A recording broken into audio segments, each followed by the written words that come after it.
오늘 저는 여러분과 함께 로마서 4장 1절부터 12절까지의 이 본문으로 오직 믿음으로 얻는 의라는 제목으로 하나님의 말씀을 나누겠습니다. 계속해서 로마서 말씀을 우리가 묵상하고 있는데요, 지난주 말씀에서 우리는 율법을 통해서가 아니라 오직 믿음, 오직 은혜로 얻게 되는 의에 대하여 여러분 우리가 함께 말씀을 묵상하고 나누었습니다. 우리가 이 로마서 말씀을 묵상할 때 의롭게 된다는 것이 얼마나 놀라운 것인지에 대해서 계속 기억할 필요가 있습니다. 왜냐하면 의라고 하는 것이 우리가 평소에 잘 쓰지 않는 개념이기도 하고요, 우리가 신앙생활을 할 때 내가 의로워진다는 것이 얼마나 놀라운 축복인지에 대해서 또한 잘 우리가 기억하지 못하는 것이기도 하기 때문이에요. 하지만 우리가 생각하는 것보다 이 성경에서 의로워진다는 것에 대해서는 매우 강조해서 이야기하고 있고요, 특별히 로마서의 말씀에서는 이것을 반복해서 이야기합니다. 오직 예수, 오직 믿음, 오직 은혜. 우리가 믿는 이 믿음의 가장 기본적인 이 원리들이 있는데, 이 모든 원리들의 목표가 어디에 있나요? 의로워지는 데 있는 거예요. 의로워지는 데. 여러분, 의로워진다는 것은 사실은 성경적으로 보았을 때 이것은 우리의 구원을 이야기하는 것입니다. 이 의로워지는 것이 왜 이렇게 중요하냐면은, 다시 한번 또 우리가 반복해서 우리 인생의 근본 문제가 무엇인지를 다시 한번 떠올려 보는 것이 중요합니다. 우리는 내 인생의 문제가 무엇이냐라고 할 때 내가 부딪히고 있는 현실의 문제, 상황의 문제, 관계의 문제, 눈앞에 보여지는 문제들에 집중할 때가 많아요. 그리고 이 문제의 해결을 위한 해결책 역시도 경제적인 해결, 어떤 정치적인 해결, 어떤 관계적인 해결, 어떤 심리학적인, 사회학적인 이런 해결들을 우리가 생각할 때가 많더라는 것입니다. 하지만 성경에서는 그렇게 우리가 중요하게 생각하는 그런 문제라든가 해결책에 대해서 별로 자세하게 이야기하지 않아요. 성경은 더 본질을 이야기하는 것입니다. 여러분, 우리 인생의 이 모든 문제들, 우리가 부딪히고 있는 이 모든 문제의 가장 근본 문제가 뭔가요? 그건 죄의 문제입니다. 여러분, 이것은 우리가 절대 잊어서는 안 되고 우리가 문제에 부딪힐 때마다 깨달아야 될 부분이에요. 죄의 문제가 본질입니다. 여러분, 죄는 무엇인가? 아담 이후로 모든 인간에게 주어지는 이 상태, 우리는 죄를 지어서 죄인이 되는 게 아니라 죄인으로 태어납니다. 그냥 태어날 때부터 죄인이에요. 성경적으로 죄는 대가가 뒤따라오는데 죄의 삭은 사망이에요. 그것은 하나님과 관계 단절을 이야기하고 그뿐만이 아니라 거기에는 저주가 뒤따라와요. 죄와 사망과 저주는 한 세트입니다. 그냥 같이 따라오는 것입니다. 그래서 오늘 우리의 인생에 부딪히고 있는 모든 문제, 모든 현실적인 상황들, 이 시대에 부딪히고 있는 이 모든 이 불합리한 이 시대 모든 상황들의 모든 그 근본에는 죄가 있는 거예요. 인간의 죄요. 여러분, 그렇기 때문에 우리 인생의 문제 해결은 어디서 오겠는가?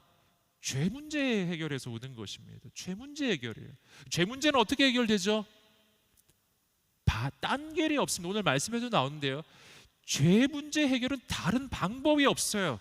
죄의 대가를 치르는 길밖에 없는데, 내가 그 죄의 대가를 치르면 난 죽을 수밖에 없기 때문에 이것은 나에게는 해결이 아닌 것입니다. 그래서 나를 사랑하시는 나의 하나님 아버지께서 나를 그 죄의 문제로부터 해결해 주시기 위해서, 나를 구원해 주시기 위해서 이 땅에 보내주신 분이 예수 그리스도이십니다. 그분이 나의 모든 죄를 다 짊어지시고 그 죄에 뒤따라오는 그 모든 죄의 대가를 대신 담당해 주신 거예요. 그래서 죄의 죽음과 저주를 주님께서 대신 담당해 주심으로 오늘 우리는 그 예수 그리스도를 믿기만 하면 우리 모두 다 죄의 용서를 받는 거예요. 죄의 용서를 받을 뿐만 아니라 하나님 앞에서 의롭다는 인정을 받게 됩니다. 이 의롭다라는 것이 얼마나 놀라운 것인지 아시겠어요? 그래서 이 의로워진다는 것은 바로 죄의 용서를 받을 뿐만 아니라 죄로 인해서 끊어졌던 하나님과의 관계가 회복됨을 이야기하고요, 오늘 말씀에서도 우리가 다시 한번 확인하겠지만 바로 이 본질이, 의로워짐의 이 본질은 하나님과 관계가 다시 회복되는 거예요. 하나님과 관계가 회복되었을 때 여러분, 이것은 그저 영적으로 우리의 신분적 변화만이 일어나는 것을 의미하는 것이 아니에요. 여기에는 하나님의 축복이 뒤따라와요. 죄에는 죽음과 저주가 뒤따라오는 것처럼 의에는 하나님의 생명과 축복이 함께 뒤따라오는 것입니다. 사랑하는 여러분, 그 일이 어떻게 이루어지는가? 로마서 말씀이 계속 강조하는 거예요. 오직 예수, 오직 믿음, 오직 은혜라고 하는 것입니다. 지난주 말씀에서 우리는 이러한 것들을 함께 보았어요. 그리고 오늘 말씀에서 사도 바울은 바로 이렇게 오직 믿음으로 오직 은혜로 의로우시는 이 놀라운 이 구원의 원리를 한 사람의 예를 들어 설명합니다. 그 사람이 바로 아브라함이라고 하는 사람입니다. 우리 함께 오늘 말씀 4장 1절 말씀 읽어보겠습니다. 4장 1절입니다. 시작. 그러면 우리가 육신에 따라 우리의 조상이 된 아브라함이 무엇을 얻었다고 말할 수 있겠습니까? 자, 아브라함의 예를 이제 들기 시작하는데요. 오늘 사도 바울이 아브라함의 예를 드는 이유가 있습니다. 그 까닭은 아브라함이 이스라엘 민족의 혈통적 조상이기 때문입니다. 육신의 혈통으로 하면은 아브라함이 이스라엘 민족의 시조가 되는 사람인 거예요. 근데 지금 사도 바울이 로마서를 통해서 무엇을 지금 말하고 있죠? 오직 예수, 오직 믿음, 오직 은혜로 얻게 되는 의, 이신칭의, 즉 오직 믿음으로 의로워지는 이 복음의 원리를 지금 계속해서 설명하고 있잖아요. 그런데 이 복음의 원리에 대해서 그 당시에 유대인들, 그 당시에 이스라엘 백성들이 오해를 한 가지 하고 있었다는 것입니다. 그 오해가 뭐냐 하면은 오직 믿음으로 의로워진다라고 하는 이 원리는 예수님이 오신 이후에, 즉 신약 시대로부터 시작되는 원리가 아닌가 하는 거예요. 왜냐하면 이 유대인들은 구약 시대로부터 하나님을 섬겨왔던 백성들이잖아요. 그들에게는 율법이 있었어요. 그들에게는 예배가 있었다고요. 여러분, 그런데 오직 믿음, 오직 은혜로 의로워지는 이 복음의 원리가 주어지니까 이것은 우리만 관계없는 게 아닌가. 신약 시대, 지금 예수님 오신 다음에 생겨난 게 아닌가, 이렇게 오해를 했다라는 것입니다. 그래서 이 사도 바울이 설명을 하는 거예요. 그게 아니라는 것을요. 오직 믿음으로 의로워진다는 것은 신약 시대 예수님이 오심으로써 비로소 우리에게 주어지는 구원의 원리가 아니라는 것입니다. 다시 말해, 구약 시대는 행위로 구원을 얻고 신약 시대는 믿음으로 구원을 얻는 게 아니라는 거예요. 여러분, 오직 믿음으로 의로워지는 이 구원의 원리는 이미 구약 시대로부터 이미 구원의 원리로 우리에게 이미 주어진 원리라는 거예요. 이미 주어진 원리. 믿음으로 의롭게 된다라는 것은 예수님이 오심으로 주어진 원리가 아니라 성경 전체를 관통하는, 신구약 전체를 관통하는 우리가 의로워질 수 있는 유일한 원리라고 하는 것입니다. 이걸 지금 사도 바울이 설명해 주고 있는 거예요. 그 설명을 하기 위해 아브라함을 예로 듭니다. 아브라함은 이스라엘 민족의 조상이었기 때문에 아브라함도 행위가 아니라 믿음으로 의롭게 되었다면 그 아브라함의 후대 사람들이, 그 이후에 모든 유대인들은 아브라함의 후대 자손들이거든요. 우리 조상도 그렇게 구원을 받았고 의롭다함을 받았다면 그 후대들이야 당연한 거죠. 말할 필요도 없는 거예요. 그래서 이들의 혈통적 조상인 아브라함 예를 드는 거예요. 우리 함께 2절 말씀 3절 말씀을 읽어보겠습니다. 시작. 만일 아브라함이 행위로 의롭다는 인정을 받았다면 자랑할 것이 있겠지만 하나님 앞에서는 없습니다. 성경은 무엇이라고 말합니까? 아브라함이 하나님을 믿으니 이것이 그에게 의로 여겨졌다라고 합니다. 자, 2절 말씀에서 조금 더 구체적으로 이야기하는데요. 아브라함은 어떻게 의롭다함을 받았는가? 그는 어떻게 구원받았는가 하는 것이죠. 행위가 아니었다라는 거예요. 그가 의롭다는 인정을 받은 것도 믿음이었다, 이렇게 이야기를 하면서 3절 말씀에서 한 가지 이 부분을 인용합니다. 그것은 바로 창세기 15장 6절 말씀의 인용이었어요. 그것은 아브라함이 하나님을 믿으니 이것이 그에게 의로 여겨졌다라고 하는 이 말씀입니다. 이것이 바로 아브라함의 생애 가운데 아브라함이 하나님으로부터 의롭다는 인정을 받았다라고 성경에 분명하게 말해주는 바로 한 부분이거든요. 우리가 이 부분으로 좀 돌아가서 창세기 15장의 이 앞문맥을 우리가 좀 살펴볼 텐데요. 여기서 우리는 아브라함, 즉 혈통으로 보면 이스라엘 민족의 조상이 되고, 좀 이따 보시겠지만 믿음으로 하면 우리 모든 그리스도인들의 조상이 되기도 하는 이 중요한 인물, 이 아브라함이 어떻게 하나님 앞에서 의롭다는 인정을 받게 되었는지, 그리고 그는 믿음으로 의로워졌는데 그 믿음이라는 것은 도대체 또 어떻게 시작된 것이었는지를 이 창세기 15장 말씀으로 좀 돌아가서 한번 확인해 보도록 하겠습니다. 이때가 어떤 때였는가? 이때는 창세기 15장의 상황입니다. 창세기 15장의 상황은 아브라함이 하나님의 부르심을 받고 나서 약 10여 년이 지난 시점이었어요. 그러니까 이게 무슨 말이냐면은 하나님의 약속을 받고, 즉 하나님께서 그에게 자손을 주시고 땅을 주시고 그를 통해 큰 나라와 민족을 세워주실 것이라고 하는 그 놀라운 약속을 주셨는데, 그 약속을 받고 그리고 가나안 땅에 온 지 10여 년이 지났다라는 겁니다. 근데 문제가 뭐냐면 그때까지 아무 일이 아니라는 거예요. 하나님의 약속대로였으면 벌써 자손이 태어났어야 했어요. 근데 지금 나이는 계속 들어가요. 아브라함이 75세 부름을 받았는데 지금 10여 년 지났어요. 지금 아마도 85세, 6세 이때쯤 됐을 때로 보입니다. 근데 아직도 자손은 없는 거예요. 현실을 보니까 막막한 거예요. 여러분, 바로 이러한 현실 속에서 아브라함이 어떤 상황이 됐냐면은 그 믿음이 흔들리기 시작했어요. 하나님에 대한 그 의구심, 하나님에 대한 의심이 어느덧 아브라함의 이 마음속에 자리 잡기 시작했던 거예요. 바로 이러한 상황에 하나님이 찾아오십니다. 창세기 15장 1절 말씀입니다. 창세기 15장 1절 말씀 읽어보겠습니다. 시작. 그 후 여호와의 말씀이 환상 가운데 아브라함에게 임했습니다. 아브라함아, 두려워하지 마라. 나는 내 방패니 내가 받게 될 상이 아주 클 것이다. 아멘. 자, 하나님이 그때 아브라함에게 다시 찾아오셨어요. 그리고 아브라함에게 이렇게 말씀해 주셨습니다. 아브라함아, 뭐라고요? 두려워하지 마라. 그리고 왜 두려워하지 말아야 하는지 설명해 주었어요.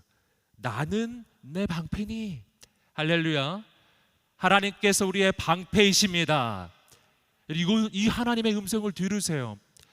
하나님께서 말씀하셨어요. 나는 너의 방패니. 여러분, 여기서 우리는 하나님에 대해서 우리는 다시 한번 깨달아야 됩니다. 하나님은 우리에게 방패를 주시는 분이 아니에요. 하나님이 방패이십니다. 이 개념적 변화예요. 하나님은 우리에게 복을 주시는 분이 아니라 하나님 그분이 복 그 자체이십니다. 그렇기 때문에 우리가 하나님께 하나님 내게 방패를 주세요 이렇게 구하는 게 아니라는 거예요. 내겐 하나님이 계시기 때문에 이미 방패가 있는 것입니다.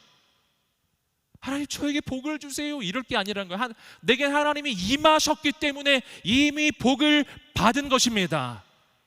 내게 필요한 건 믿음뿐이에요.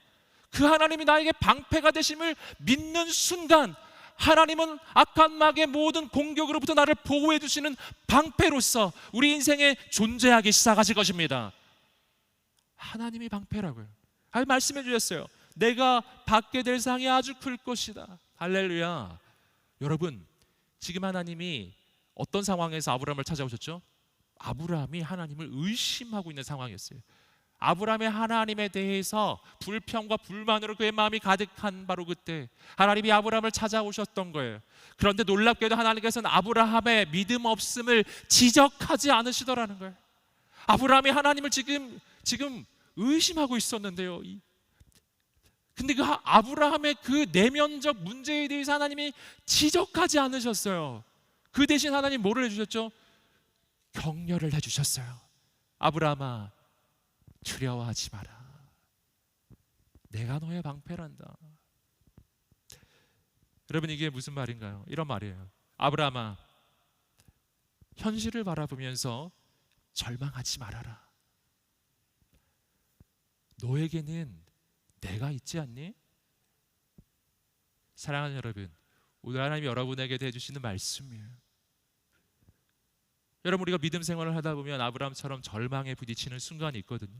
약속은 이루어지지 않고 하나님 역사는 일어나지 않는 거예요. 믿음의 길을 걸어가면 놀라운 일이 일어날 줄 알았는데 아닌 거예요. 그때입니다. 바로 그때 우리가 붙잡아야 합니다. 오늘 하나님을 붙잡게 되기를 주님의 이름으로 축복합니다. 오늘 우리에게는 아직 하나님이 계십니다. 누구도 빼앗아 갈 수 없거든요. 여러분, 이렇게 하나님이 너무 큰 격려를 해주셨는데 아브라함이 이렇게 대답을 하는 거예요. 한 절 내려와서 3절, 창세기 15장 3절입니다. 한번 읽어보겠습니다. 시작. 아브라함이 다시 말했습니다. 주께서 제게 자식을 주지 않으셨으니 제 집에서 난 아이니 저의 상속자가 될 것입니다. 보시면은 하나님이 아브라함에게 얼마나 놀랍게 축복해 주셨어요. 여러분, 그렇다면은 아브라함이 할렐루야를 외쳐야 하잖아요. 그런데 아닌 거예요. 여러분 지금 보시죠? 아브라함이 지금 믿음이 있습니까? 없어요. 그는 마음에 불평이 가득해요. 하나님이 이렇게 축복을 해주셨는데 아브라함은 자신의 현실에 대한 이야기를 하고 있습니다. 아니 주님, 그게 무슨 말인가요? 주님 약속은 해주셨는데 아직 그 약속은 이루어지지 않았어요. 주님은 저에게 자식을 주지 않았어요. 제 집에서 난 하인 엘리에셀이 저의 상속자가 될 것입니다. 완전히 하나님께 지금 반항을 하고 있는 거예요. 자기 현실에 대해서 이야기를 하고 있는 거예요. 불평과 불만을 하나님 앞에서 지금 쏟아놓고 있는 것입니다. 여러분, 이쯤 되면 하나님께서 화내실 수 있지 않을까요? 이런 믿음 없는 놈, 이렇게 할 수 있잖아요. 너 어떻게 이렇게 말할 수 있니? 이렇게 할 수 있잖아요. 그런데 이어지는 구절을 보면 하나님이 그러지 않으세요. 자, 이어지는 구절 또 보시겠습니다. 창세기 15장 4절 읽어보겠습니다. 시작. 그러자 여호와의 말씀이 그에게 임해 말씀하셨습니다. 그는 내 상속자가 되지 않을 것이다. 오직 내 몸에서 나온 사람이 내 상속자가 될 것이다. 할렐루야. 지금 아브라함은 하나님 앞에 불평을 하고 있었던 거예요. 그런데 하나님께서는 아브라함에게 찾아오셔서 친절하게 설명을 해주시는 거예요. 사랑하는 아들아, 너의 집의 그 종은 너의 상속자가 아니다. 분명히 너를 통해서 자손이 태어날 것이다. 여러분, 하나님은 우리에게 설명을 해주시는 분이십니다. 우리가 너무너무 믿음이 없을 때요, 그 믿음을 다시 세워주시는 분이십니다. 그리고요, 하나님이 놀라운 이벤트를 해주신 거예요. 함께 창세기 15장 5절 말씀을 읽어보겠습니다. 5절 계속 읽겠습니다. 시작. 여호와께서 아브라함을 밖으로 데리고 나가 말씀하셨습니다. 올려다보고 별을 세어 보아라. 과연 셀 수 있겠느냐? 그리고 여호와께서 말씀하셨습니다. 내 자손도 이와 같이 될 것이다. 아멘. 굉장히 유명한 장면이죠. 아브라함이 아무리 말을 해도 불평불만투성인 거예요. 그러니까 하나님께서 아브라함을 데리고 밖으로 나가셨어요. 그때 밤이었어요. 그리고 밤하늘에 있는 별을 보게 하신 거예요. 그때는 지금처럼 공해도 없는 때잖아요. 그렇기 때문에 밤하늘을 탁 보는데 수많은 별들이, 수많은 은하계가 밤하늘에 그냥 쫙 펼쳐져 있는 거예요. 한번 상상을 해보세요. 밤하늘에 우리 사랑으로 해도 조명이 많이 있네요. 저기 보니까 수많은 별들이 펼쳐져 있는 거예요. 그 별들을 하나님께서 보여주시면서 아브라함에게 말씀하신 거예요. 아브라함아, 저 별들을 셀 수 있겠느냐? 셀 수가 없습니다. 하나님께서 이렇게 말씀하신 거예요. 너의 자손이 저 별들처럼 많아질 것이다. 하나님께서 이 아브라함이 하나님을 도저히 믿지를 못하니까 이 시청각으로 보여주시는 거예요. 별들을 통해서 하나님의 꿈과 소망과 비전을 품게 해 주셨어요. 그렇게 하고 나서야 비로소 아브라함의 마음에는 믿음이 생겨나기 시작했습니다. 우리 창세기 15장 6절, 오늘 말씀에 바로 그 인용된 그 구절 읽어보겠습니다. 창세기 15장 6절입니다. 시작. 아브라함이 여호와를 믿었습니다. 그래서 여호와께서 그런 믿음 때문에 그를 의롭게 여기셨습니다. 그때 아브라함에게 믿음이 생겨났고 그 믿음을 바라보시며 하나님이 그를 의롭게 여겨 주셨다라고 성경은 이야기합니다. 자, 이것이 바로 아브라함이 하나님을 향해 믿음을 가지게 되는 과정이면서 의롭다는 인정을 받는 과정입니다.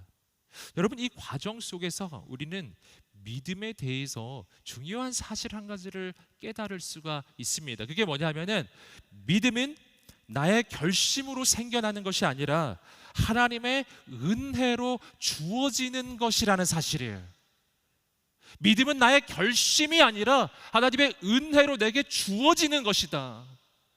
여러분, 이 부분이 바로 우리가 믿음을 생각할 때 많이 착각하는 내용이기도 합니다. 우리가 믿음이 강하다, 믿음이 있다라고 이야기할 때 그걸 우리는 흔히 어떤 생각을 많이 하면 어떤 사람이 어떤 믿음의 결심이 강하다, 믿음의 결단이 강하다, 이 사람은 좀 성격이 세다, 좀 더 나가면요, 막 이런 형태의 생각, 믿음이라는 것을 내 속에 있는, 내 안에 있는 나의 성품적 특징이라고 생각할 가능성이 굉장히 높아요.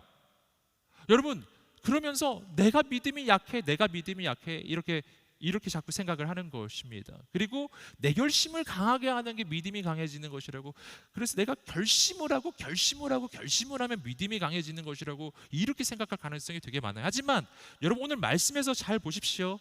이 말씀을 잘 보시면은 아브라함이 어떻게 하나님 앞에 그의 믿음을 인정받게 됩니까? 그의 믿음의 결심이 강해질 때가 아니었어요. 반대였습니다. 그는 너무 믿음이 약했어요. 그의 믿음은 흔들리고 있었다고요. 하나님을 향한 원망이 있었던 상황이었어요. 그런데 바로 그때 하나님이 찾아오셔서 그의 믿음, 그에게 그 모든 의심을 제거해 주시고 그의 마음 가운데 격려해 주시고 축복해 주시고 설명해 주셔서 그의 마음 가운데 믿음을 불어넣어 주신 분이 하나님이시라는 사실입니다. 사랑하는 여러분, 이게 얼마나 놀라운 소망이에요. 여러분, 믿음이란 내 안의 결심이 아니야. 하나님이 주시는 것입니다. 그래서 믿음을 조금 다르게 표현할 수 있는데, 믿음이라는 것은 뭐냐면 믿어지는 거예요. 믿어지는 역사예요. 믿어지는 역사. 우리의 삶을 돌아보시면 여러분 모두에게 아마 그러한 순간이 분명히 있었을 것입니다. 제 삶에도 있었어요. 아무리 믿으려고 해도 믿어지지 않는 세월이 있었어요. 얼마나 괴로웠는지 몰라요. 성경에 나오는 모든 내용을 내가 알고 있고 예수님이 무슨 일을 하셨는지도 알아요. 복음의 내용을 알아요. 안 믿어지는 거예요. 믿어지지가 않아요. 하나님이 계신 것이 안 믿어지고 하나님이 나를 사랑한다는 것이 안 믿어지는 거예요. 믿어지지 않으니 그것이 나와 아무런 관계가 없고, 믿어지지 않으니 내 삶은 절망 그 자체인 거예요. 여러분, 안다는 것은 믿는 게 아닌 거예요. 여러분, 근데 어느 날 제가 말씀 나누면서 많이 이야기 드렸지만 예수님을 만나는 한순간이 있었어요. 그 순간에 모든 것이 바뀌기 시작했는데, 그동안 정보로 존재하고 지식으로 존재하는 모든 것들이 믿어지는 순간이었어요. 믿어지기 시작하는 거예요. 그 순간 이 성경에 나오는 모든 약속이, 모든 축복이 남의 것이 아니라 바로 나의 것이 되기 시작하고, 그것이 믿어지는 순간 하나님과 관계가 생기기 시작하고 내 삶 가운데 새로운 역사가 시작되더라는 것입니다. 사랑하는 여러분, 오늘 여기 계신 모든 분들에게 바로 이 축복이요, 믿어지는 축복이 있게 되기를 주님의 이름으로 축복합니다. 여러분, 그렇기 때문에 믿음의 주체는 누구인가? 여러분, 우리는 믿음의 주체가 누군가라고 하면은요, 나라고 생각할 때가 많아요. 그래서 나의 믿음이 강해져야 된다고 자꾸 생각하시죠. 하지만 그렇지 않아요. 오늘 이 아브라함의 믿음을 갖게 되는 이 과정 속에서 누가 주인공인가요? 아브라함이 아니에요. 그에게 믿음을 불어넣어 주신 하나님이세요. 믿음의 주체는 내가 아니라 하나님이십니다. 하나님 그분이시라고요. 여러분, 그렇기 때문에 우리의 믿음이 강해진다는 것이, 믿음이 깊어진다는 것이 무엇인지를 알아야 하더라는 것입니다. 거기에 대해서 우리가 조금 더 알기 위해서 이 아브라함의 이 모습을 향한 이 성경의 증언을 볼 필요가 있는데, 창세기 15장 6절 말씀에서 아브라함이 뭘 믿었는지가 정확하게 표현되어 있는데요, 이렇게 표현되어 있습니다. 아브라함이 여호와를 믿었습니다. 아브라함이 여호와를 믿었습니다. 우리가 기다려 보겠습니다. 아브라함이 여호와를 믿었습니다. 아멘. 뭘 믿었다고요?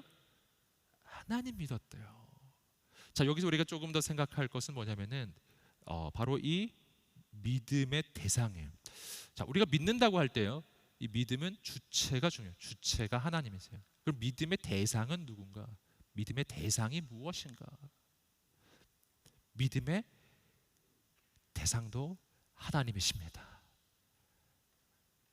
여러분, 여기서 우리는 믿음에 대해서 우리의 생각을 계속해서 좀 바꿔줄 필요가 있는데요, 이게 뭐냐면은 우리가 무언가를 믿는다고 할 때, 내게 믿음이 강하다고 할 때, 여러분, 우리는 뭘 믿는 것을 믿음이 강하다고 생각하나요? 오늘 아브라함의 입장에서 아브라함에게 믿음이 있다라는 건 대체 무엇을 믿는 걸 믿음이 있다고 생각할까요? 일반적으로 상식적으로 사람들이 보통 생각하는 믿음으로 보면은요, 아브라함이 이런 걸 믿어야 믿음이 강하다고 아마 생각할 거예요. 난 아들을 낳을 거야, 이런 거요. 난 분명히 아들을 낳을 거야. 난 분명히 자손을 낳을 거야. 난 할 수 있어.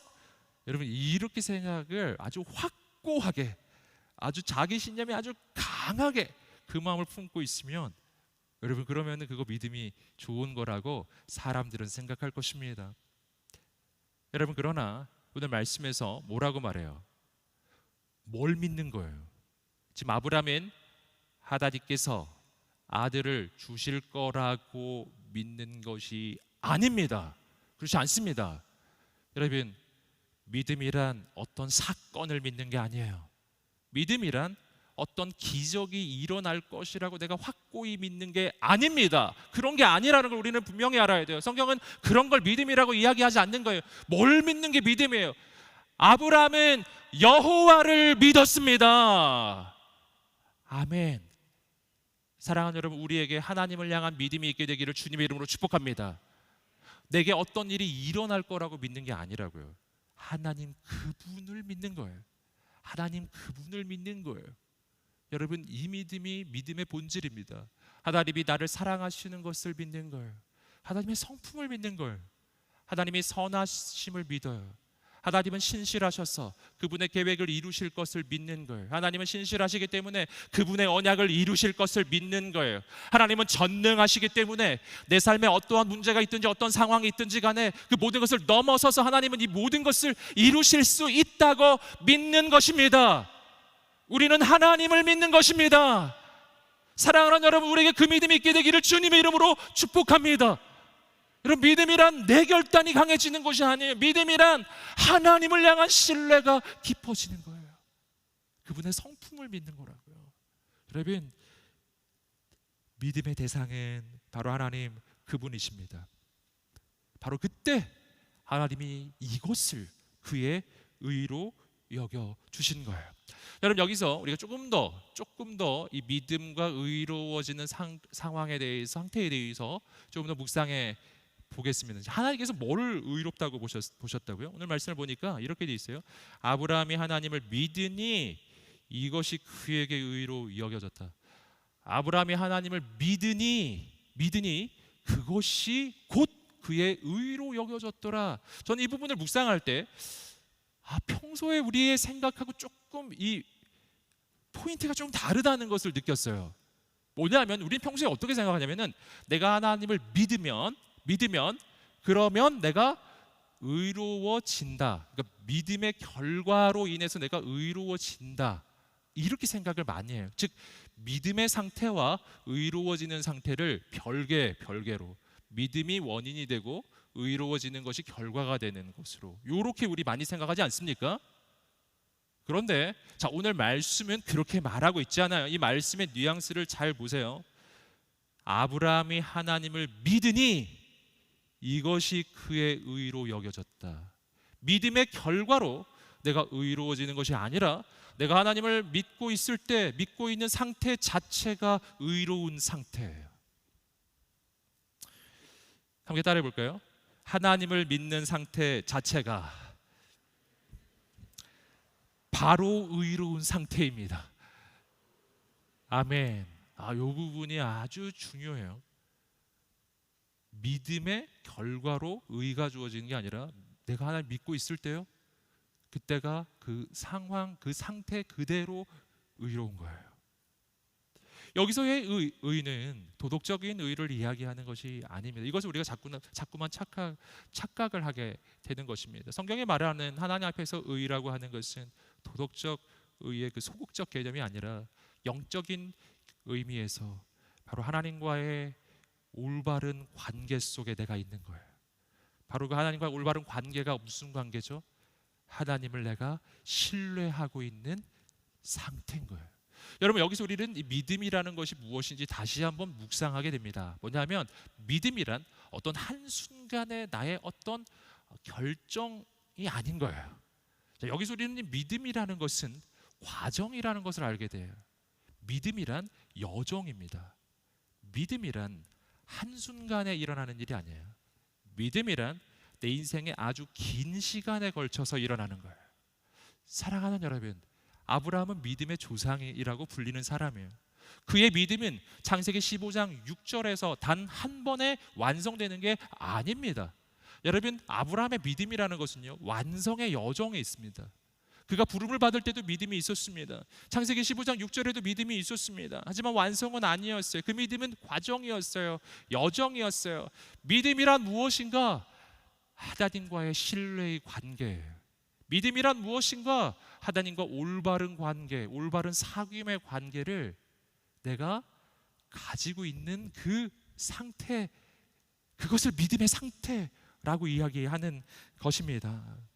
사랑하는 여러분, 그렇기 때문에 이 믿음을 가지게 됐다라는 것은요, 다시 한번 또 말씀드리면 내 안에 있는 나의 결단, 나의 특징이 아니에요. 하나님과의 사귐의 관계예요. 아브라함의 인생을 한번 돌아보세요. 그러면은 아브라함이 어떻게 믿음의 조상이 되는지를 발견합니다. 이것은 뭐냐면은 아브라함의 평생을 통해서 하나님은 그의 믿음을 훈련하시고 그리고 성장시키시고 성숙하게 해주셨어요. 여러분, 그 과정에서 아브라함은 수많은 일들을 경험했습니다. 그는 어떨 때는 믿음이 있는 것처럼 보이기도 했고 어떨 때는 어려움도 겪었어요. 얼마나 잘못도 많이 저질렀는지 모릅니다. 근데 그 모든 과정 하나의 모든 과정이 바로 아브라함의 믿음이 깊어지는 과정이었어요. 하나님을 더 깊이 만나는 과정이었어요. 그리고 하나님을 깊이 신뢰하게 되었을 때, 어느 순간이 됐을 때 하나님은 그에게 아들 이삭을 주신 것입니다. 그리고 더 깊이 하나님을 신뢰하게 되었을 때 바로 그는 아들 이삭을 하나님 앞에 바치는 그 단계까지 가게 된 거예요. 그리고 하나님을 온전하게 신뢰하게 되었을 때 그는 정말 온전한 믿음의 조상으로서 세워지는 거예요. 여러분, 여기서 우리는 이 믿음으로써 내가 의로워진다는 것, 여러분, 이것이 어떤 건지 발견하는 거예요. 이것은 어떤 공식이 아닙니다. 우리가 신앙생활을 할 때 이것을 공식으로 여기면 그러면 신앙생활이 단조롭고 무미건조하고 그리고 굉장히 순간적이고 찰나적으로 끝이 나버립니다. 하지만 이 부분을 우리가 다시 이해할 때, 내가 믿음으로써 의로워진다고 할 때 그 믿음을 바로 하나님과의 신뢰의 교제 관계로 여기기 시작하면요, 그 믿음의 과정은 내 평생의 여정이 되고 내가 의로워졌다는 것 자체는 바로 하나님과의 사귐의 관계가 계속 지속되고 있음을 이야기하는 거예요. 바로 그렇게 살기 시작할 때 오늘 우리의 인생은 죽어서 천국 가는 티켓만 얻게 되는 것이 아니라 바로 믿음의 상태, 하나님과 올바른 관계 속에서 그분을 신뢰하는 그 믿음 가운데 살기 시작할 때 우리의 인생은 하나님의 놀라운 축복이 그 순간부터 임하기 시작한다는 거예요. 여러분, 왜 하나님은 우리에게 믿음으로 살라고 할까요? 그 까닭은 하나님과 올바른 관계, 하나님과의 신뢰의 관계, 그 하나님을 온전히 믿는 그 신뢰의 관계 속에서 살아갈 때 우리의 인생이 훨씬 더 좋아지기 때문에, 훨씬 더 행복해지기 때문에, 훨씬 더 복되기 때문이에요. 여러분, 그래서 이어지는 구절에서요, 오늘 이 로마서의 말씀은 바로 그 믿음으로 살아가는 삶의 축복을 이야기해주고 있어요. 우리 함께 로마서 4장 4절 5절 말씀을 읽어보겠습니다. 4절 5절 읽어보겠습니다. 시작. 품삯이 은혜로 여겨지지 않고 정당한 대가로 여겨지나 일하지 않고도 경건치 않은 사람을 의롭다고 인정하시는 분을 믿는 사람에게는 그의 믿음이 의로 여겨집니다. 두 인생의 차이를 보여주고 있습니다. 그것을 오늘 본문의 말씀에는 일함을 통해 품삯을 기대하는 자, 두 번째 사람은 일하지 않고도 하나님 부어주시는 은혜를 기대하는 인생인데요, 이걸 조금 다르게 표현하면 이런 거예요. 4절의 케이스는 자기 노력으로 사는 인생, 5절의 케이스는 오직 은혜로 사는 인생이에요. 이 두 가지의 인생을 우리에게 제시하면서 이 두 가지의 인생 가운데 어떤 인생이 더 축복된 인생인지를 지금 말하고 있는 것입니다. 어느 쪽인가 하는 거예요. 먼저 4절의 경우를 한번 보십시오. 4절은 이런 사람이에요. 일하는 자에게는 품삯이 은혜로 여겨지지 않고 정당한 대가로 여겨지나, 이렇게 돼 있죠. 자기의 노력, 자기의 행위를 통해 그에 상응하는 대가로 난 살아간다고 생각하는 사람이에요. 여러분, 이 사람은 어떤 사람일까요? 이 시대를 살아가는 대부분의 세상 사람이에요. 거의 모든 사람이 이렇게 살고 있어요. 난 내 노력으로, 나의 행위로, 난 나의 자격으로, 나의 조건으로 난 살아가는 것이고 거기에 상응하는 대가로 나는 살아갈 수밖에 없다라고 생각하는 거예요. 이러한 인생을 우리가 살기 시작하면 우리의 인생은 언제나 둘 중에 하나입니다. 하나는 뭐냐 하면은 정말 내 생각대로 내가 무언가를 성취하기 시작하고 뭔가 대가를 얻기 시작하고 무언가 품삯을 받기 시작할 때요, 여러분, 그때 내 생각대로, 내 계획대로 내가 정말 많은 것을 내가 이루기 시작하면 이 사람은 어떻게 될까요? 교만해져요. 이 사람은 절대 하나님 의지하지 않아요. 내 힘으로, 내 능력으로 무언가를 받았기 때문에 무슨 하나님을 의지하겠어요? 내 힘으로 다 할 수 있는데. 여러분, 이 사람 하나님 의지하지 않아요. 매우 교만해지기 시작해요. 하지만 문제는 뭐냐 하면 그가 자기 힘으로 했다고 생각하는 그 모든 것이 실은 하나님의 은혜였는데 그 은혜를 망각하고 살아갔던 인생이기 때문에 실은 그의 인생은 허위적이에요. 모래 위에 지은 집과 같아요. 어느 날 무너져 내립니다. 여러분, 이러한 인생의 반대의 경우, 이러한 인생이 자기 힘과 자기 노력으로 그에 상응하는 품삯으로 난 살아간다고 생각하는 이러한 인생인데, 근데 내 생각대로 인생이 잘 안 풀렸어요. 그럼 이 사람 어떻게 될까요? 절망해요, 좌절해요, 낭망해요, 무너집니다. 소망이 없어요. 내가 얼마나 부족한지 너무 깊이 깨달으니까 내 인생은 미래가 보이지가 않는 거예요. 여러분, 이렇게 돼요. 둘 중에 하나, 교만해져서 하나님을 떠나거나 절망해서 하나님을 떠나거나 둘 중에 하나뿐인 거예요. 여러분, 행복하지가 않은 거예요. 오늘 본문의 말씀은 오직 믿음과 은혜로 살아가는 사람의 그 인생의 축복을 이야기해 주는 것입니다. 5절 말씀은 반대의 경우에 어떤 경우입니까? 일하지 않고도 경건치 않은 사람을 의롭다고 인정하시는 분을 믿는 사람이에요. 바로 그러한 사람이에요. 나의 인생은 나의 노력과 나의 자격과 나의 조건으로 살아가는 인생이 아니라 바로 하나님의 은혜로 살아가는 인생이라는 것을 아는 사람이에요. 그 하나님을 향한 온전한 믿음으로만 사는 것임을 아는 사람이에요. 사랑하는 여러분, 오늘 우리가 그러한 인생이 되시기를 주님의 이름으로 축복합니다. 오직 믿음 안에서 내가 의롭다는 인정을 받게 된다는 말은 하나님을 향한 온전한 신뢰의 관계 속에 있을 때 내 인생은 비로소 하나님의 구원의 은혜를 경험하게 된다는 뜻이에요. 여러분, 그렇기 때문에 여러분, 바로 이러한 인생에 주어지는 축복이 있어요. 오직 하나님의 은혜로, 오직 믿음으로 살기 시작할 때 두 가지의 축복이 와요. 첫 번째, 우리 삶에는 감사가 넘쳐나기 시작합니다. 우리 함께 따라해 볼까요? 시작. 우리 삶에는 감사가 넘쳐나기 시작합니다. 아멘. 이런 인생이에요. 자기 힘과 자기 노력의 한계 속에 갇혀 있는 인생이 아니라 하나님의 은혜로 살아간다는 것을 아는 사람이에요. 나의 자격이 아니라, 나의 노력이 아니라, 나의 노력을 넘어서는 하나님의 놀라운 은혜가 내 인생 가운데 언제나 충만하다는 것을 내가 아는 사람이에요. 여러분, 이러한 인생은 어떻게 되는가? 여러분, 내 인생에 주어지는 모든 건 다 축복이에요. 모든 건 감사한 거예요. 전부 다 감사해요. 내가 오늘 살아있는 것이 감사해요. 내가 오늘 무엇을 하고 있어도요, 여러분, 그 모든 것이 전부 다 감사의 거리뿐이에요. 왜냐하면은 나의 자격과 나의 조건으로 얻는 게 아니라는 것을 알기 때문이에요. 내 삶의 모든 것은 그냥 있는 것이 전부 다 감사의 이유, 감사의 거리뿐인 것입니다. 오늘 우리에게 그 감사가 넘쳐나게 되기를 주님의 이름으로 축복합니다. 여러분, 그리고 두 번째 축복이 있어요. 두 번째 축복은 뭐냐면 우리 삶에 기적이 시작되더라는 것입니다. 우리 함께 자막을 통해 읽어보겠습니다. 시작. 우리 삶에 기적이 시작됩니다. 바로 이것이 자기 노력, 자기의 행위로 살아가는 인생이 아니라 오직 하나님의 은혜로 사는 인생이에요. 그 인생에 일어나는 일이에요. 내가 하나님의 은혜를 의지하기 시작할 때, 그때 우리의 인생은 우리의 한계를 넘어서기 시작해요. 은혜라는 것이 본래 나의 자격, 나의 조건을 넘어서서 내가 치른 대가 없이, 자격 없이, 조건 없이 주어지는 것이 은혜이기 때문에 내 인생은 나의 한계를 넘어서요. 내 인생은 나의 능력이 아니라 하나님의 능력만큼의 역사가 나타나기 시작합니다. 나의 인생에는 나의 계획이 아니라 하나님의 계획이 펼쳐지기 시작하는 것입니다.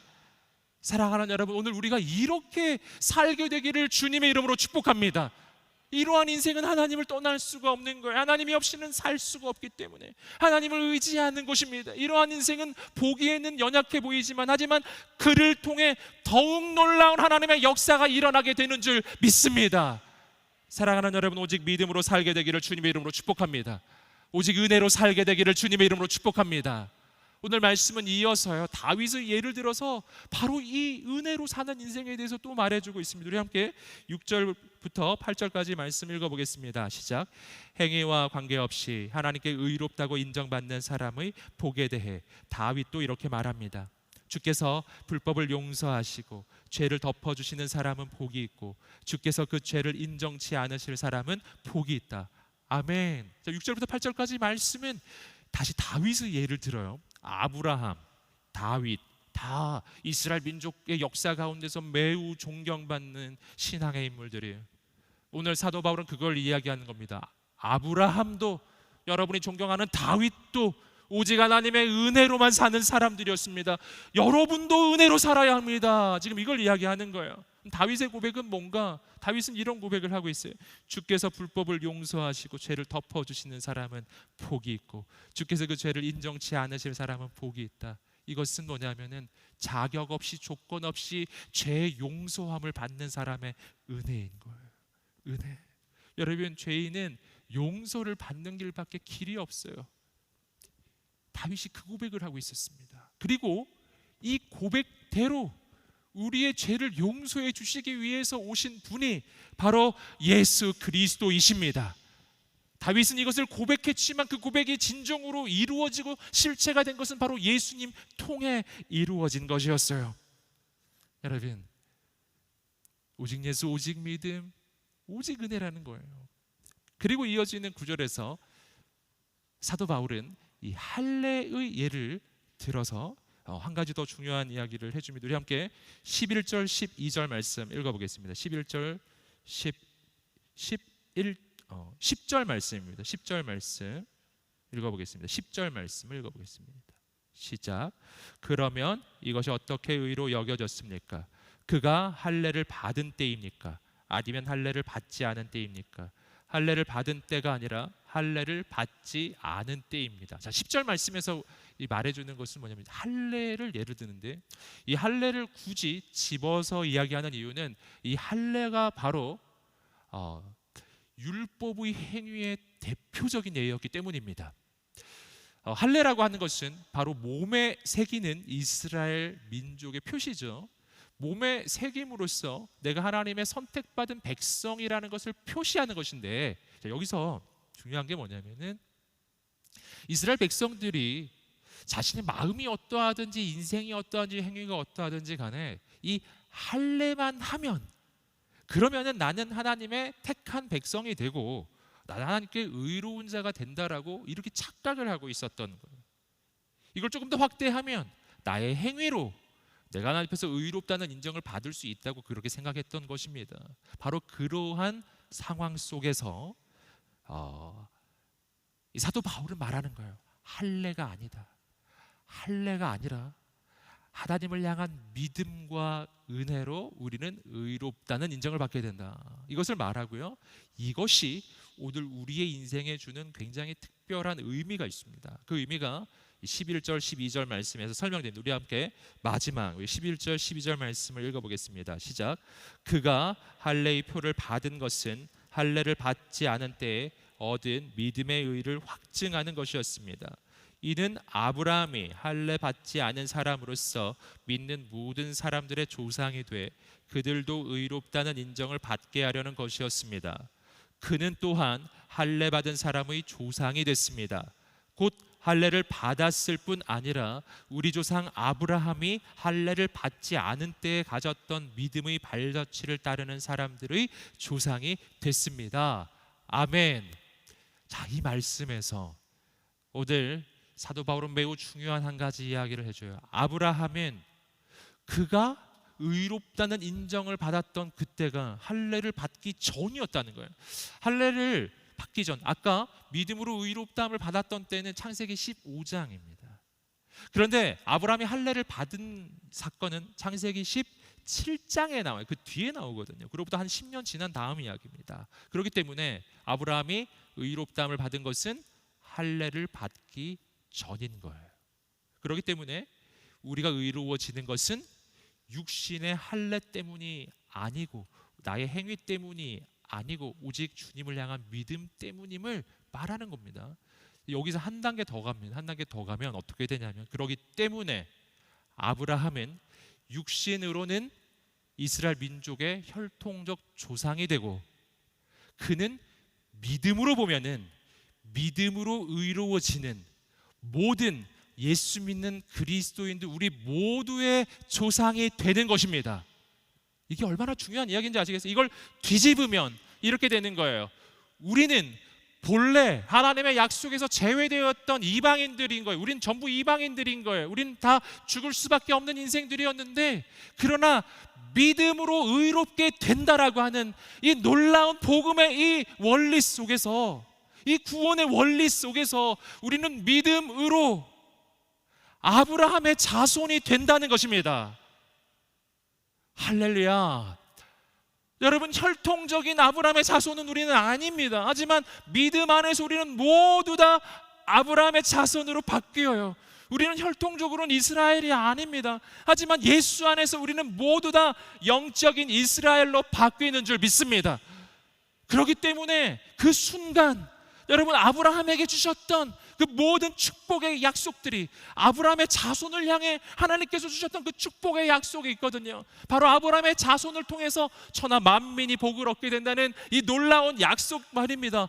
여러분, 이 약속이 이스라엘 백성들만을 향한 약속이 아니라 오늘 우리를 향한 약속으로 바뀌게 되는 줄 믿습니다. 예수 안에서 일어나는 놀라운 축복의 사건이에요. 사랑하는 여러분, 그렇기 때문에 오늘 우리는 하나님 앞에서 결단해야 하는 거예요. 여러분, 오늘 우리는 어떻게 살 거냐 하는 것입니다. 사랑하는 여러분, 이 말씀 속에서 우리는 중요한 사실을 깨닫습니다. 오늘 우리는 왜 절망할까요? 왜 좌절할까요? 왜 마음에 두려움이 찾아올까요? 내가 하고 있기 때문에, 내가 하려고 하고 있기 때문에, 하나님을 믿지 않고 있기 때문이에요. 아브라함이 그랬던 것처럼요. 사랑하는 여러분, 근데 참 소망은 아브라함을 찾아가신 하나님이 오늘 우리를 찾아오신다는 겁니다. 우리에게도 말씀해 주실 거예요. 사랑하는 아들아, 사랑하는 딸아, 두려워하지 말라. 내가 너의 방패다. 내가 너와 함께 할 것이다. 사랑하는 여러분, 오늘 우리가 하나님을 붙잡게 되기를 주님의 이름으로 축복합니다. 난 결단해야 돼요. 난 더 이상 나의 행위로 살지 않겠습니다. 나의 노력으로 살지 않겠습니다. 나의 자격으로 살지 않겠습니다. 나의 조건으로 살지 않겠습니다. 오직 예수 그리스도를 향한 그 믿음으로 살겠습니다. 하나님의 은혜로만 살겠습니다. 오직 하나님만 의지하겠습니다. 사랑하는 여러분, 오늘 우리의 인생에 바로 그 삶이 시작되기를 주님의 이름으로 축복합니다. 하나님이 그것을 간절히 원해요. 하나님이 아브라함을 찾아오셔서 아브라함을 야단치지 않으셨던 이유가 있습니다.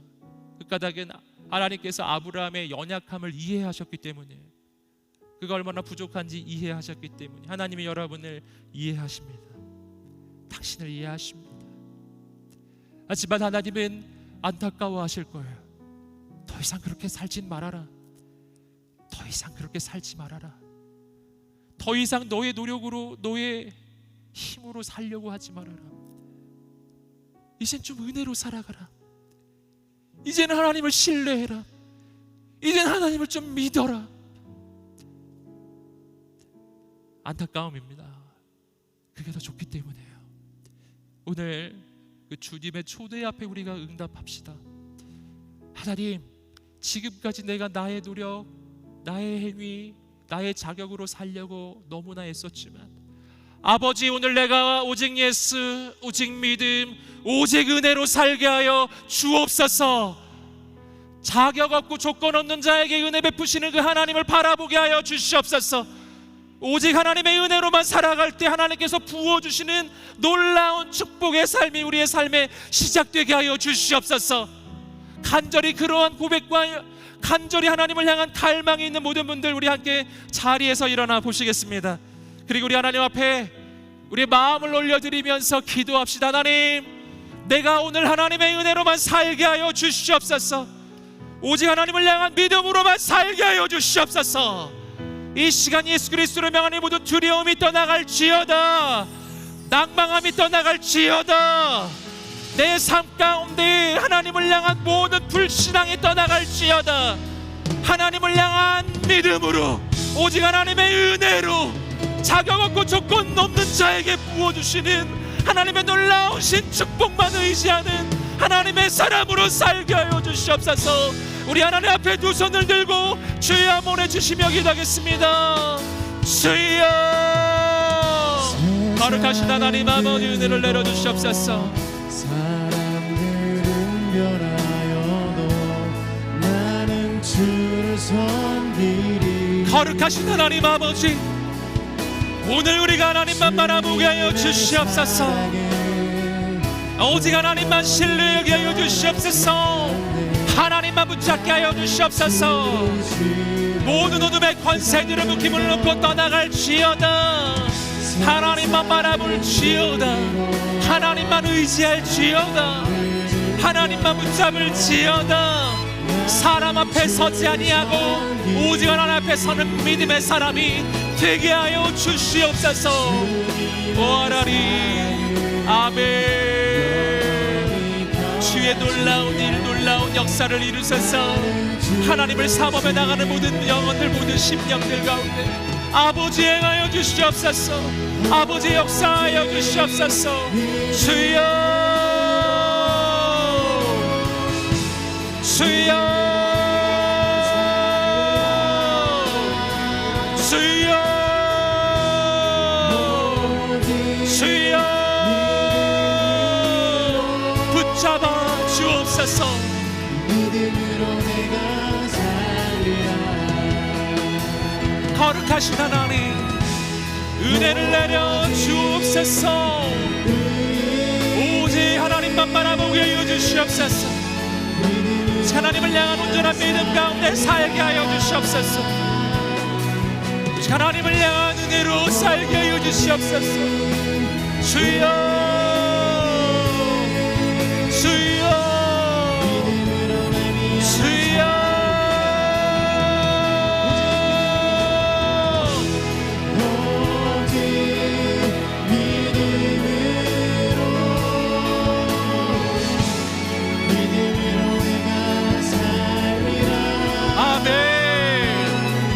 할렐루야. 주의 영으로 임하소서. 주의 영으로 임하소서. 믿음으로 내가 살. 오직 믿음으로. 오직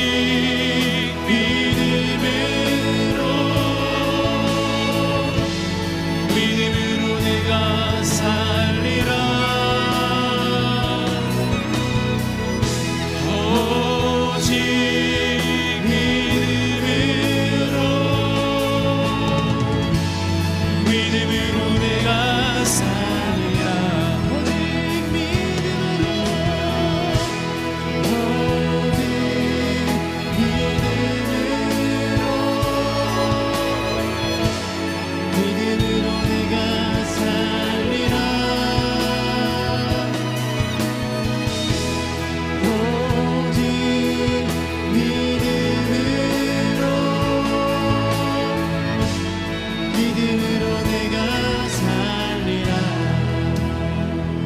사랑하는 여러분,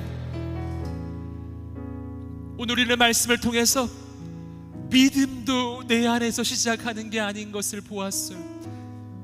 그러므로 사랑하는 여러분, 절망하지 마십시오. 낭망하지 마십시오. 하나님, 내 안에 믿음이 없습니다. 내 안에 믿음이 없습니다. 우리 안에 이 고백이 있을지라도 낭망치 않을 수 있는 까닭에 주께서 나를 책망치 않으시고 믿음이 없는 나에게 찾아오셔서 내 안에 믿음을 심어주시는 분이시기 때문입니다. 사랑하는 여러분, 그러므로 오늘 우리가 함께 기도하며 나갈 때, 아버지, 내 안에 믿음을 부어 주옵소서. 내 안에 믿음을 부어 주옵소서. 믿음은 내 속에서 나오지 않습니다. 나에게는 결단이 없습니다. 결심이 없습니다. 하지만 하나님께서 부어 주시면 내 하나님을 향한 믿음이 시작되는 줄 믿습니다. 오늘 우리 가운데 하나님을 향한 온전한 믿음을 부어 주시옵소서. 우리 하나님 앞에 두 손을 들고 간절히 주여 한번 외치며 기도하겠습니다. 주여, 주여, 주여. 하나님을 사모하며 나가는 모든 영혼들마다 하나님 임하여 주시고 만나 주시옵소서. 오늘 말씀하여 주시옵소서. 하나님 아버지, 오늘 우리의 인생이 오직 믿음으로 살게 하여 주시옵소서. 하나님, 언제나 주만 찬양하겠네. 거룩하신 하나님, 거룩하신 하나님, 임하소서, 임하소서, 임하소서. 우리 안에 믿음을 주옵소서. 하나님의 사람들을 세워 주시옵소서. 주여,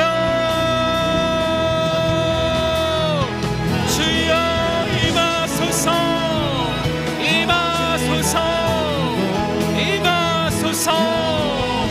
역사하여 주옵소서.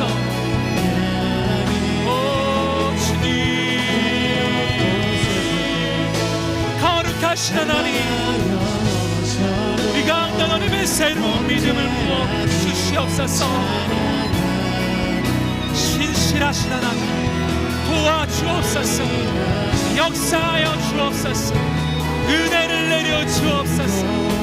아버지, 역사하여 주옵소서. 주님, 아멘.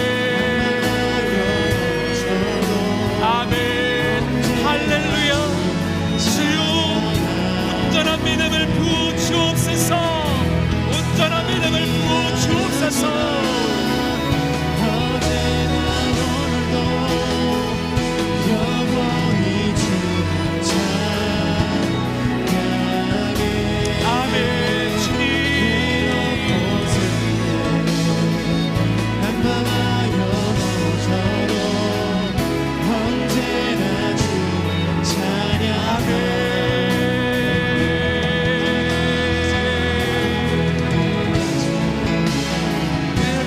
하나님, 임하소서, 임하소서, 임하소서, 임하소서, 임하소서, 임하소서, 임하소서, 임하소서, 임하소서. 주님, 사랑하는 주님, 하나님을 사모하며 나갑니다. 하나님을 의지합니다.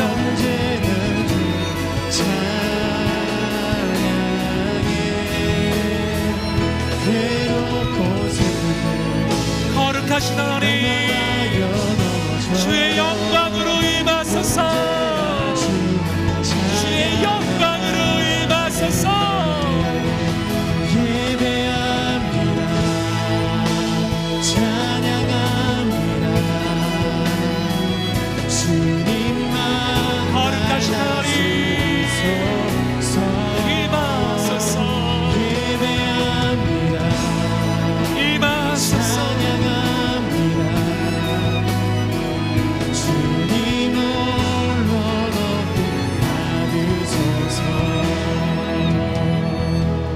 여러분, 오늘 우리가 믿음으로 살아가며 은혜로 살아가야 할 이유가 있어요. 왜냐하면 그 삶이 더 놀랍기 때문입니다.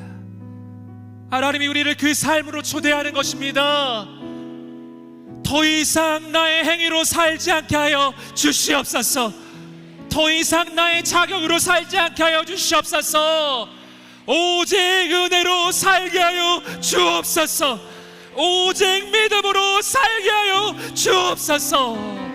아멘.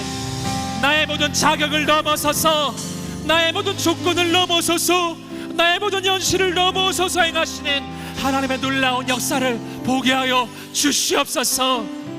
사랑하는 여러분, 오직 예수 안에서, 믿음 안에서 우리는 모두 다 아브라함의 자손이 되고 우리 모두에게 아브라함의 축복이 시작되는 걸, 오늘 그 아브라함의 축복을 여러분에게 읽어드리겠습니다. 내가 너를 큰 민족으로 만들고 내게 복을 주어 내 이름을 크게 할 것이니 내가 복의 근원이 될 것이다.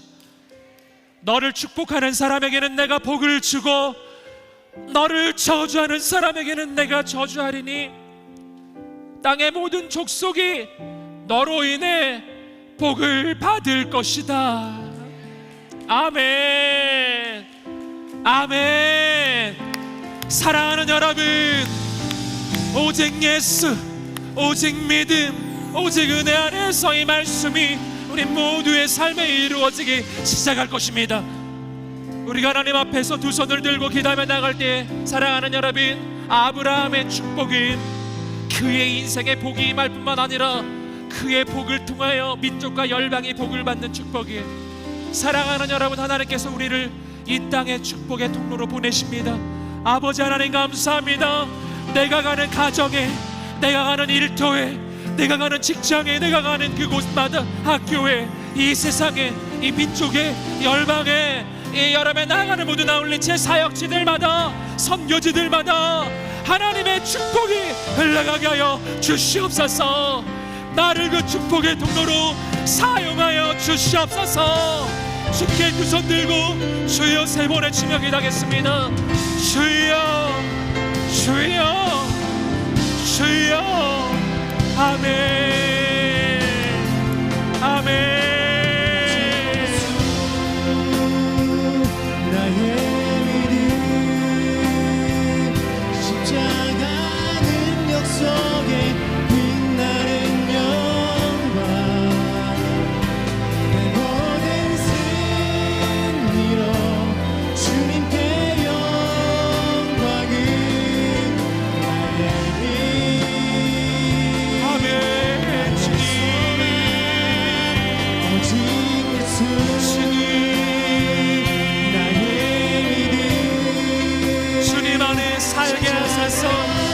하나님의 은혜의 통로가 될지어다.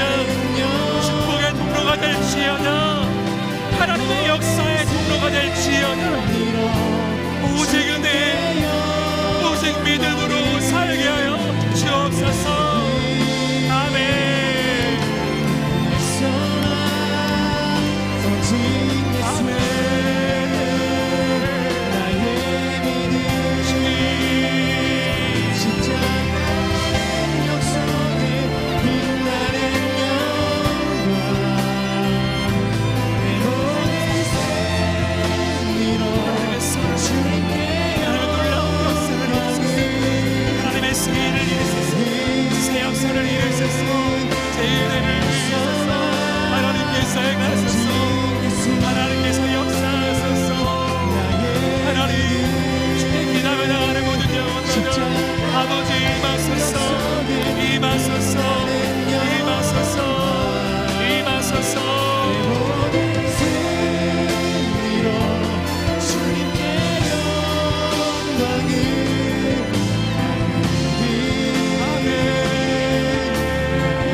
사랑하는 주님 감사합니다.